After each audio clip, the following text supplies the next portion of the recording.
अगर आप भी चाहते हैं कि पूजा फिल्म्स का ऑडियो वीडियो सबसे पहले आप तक पहुंचे, तो लाल बटन को दबाकर चैनल को सब्सक्राइब करें और साथ में बेल आइकन को दबाना ना भूलें। प्रेम से बोले हंस वाली मैया की।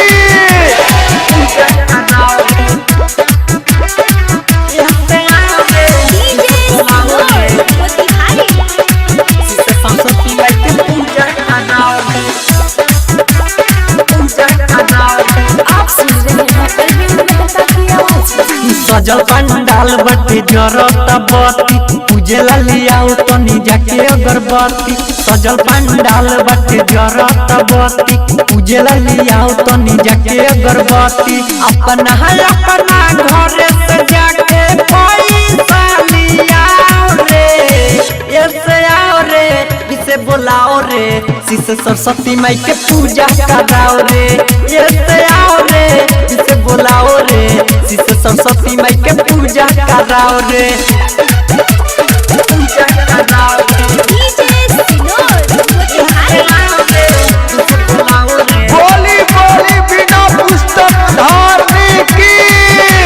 माइये पर सबके बनल रहे अस हो, इनके कृपा से सबे हो खेला पास हो।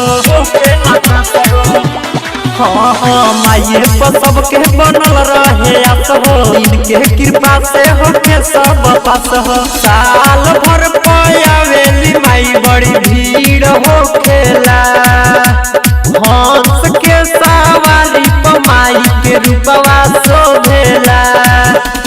बाजता गाना डीजे पया के देहू कमर हिलाओ रे, ऐसे आओ रे, इसे बुलाओ रे, शिशु सरस्वती माई के पूजा कराओ रे। ऐसे आओ रे, इसे बुलाओ रे, शिशु सरस्वती माई के पूजा कराओ रे, पूजा कराओ रे।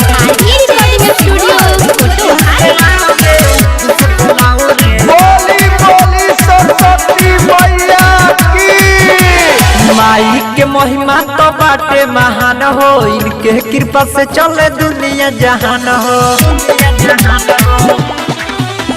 माई के कृपा तो बाटे महान हो, इनके कृपा से चले दुनिया जहान हो। राइटर दीनेश बेदर्दी बात साचे कहेले, माई के सेवा में हूँ तो हरदम रहेले।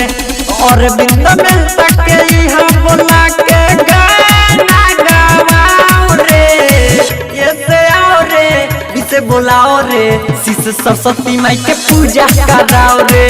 ऐसे आओ रे, इसे बुलाओ रे, शिशु सरस्वती माई के पूजा कराओ रे। स्टूडियो कोटवा।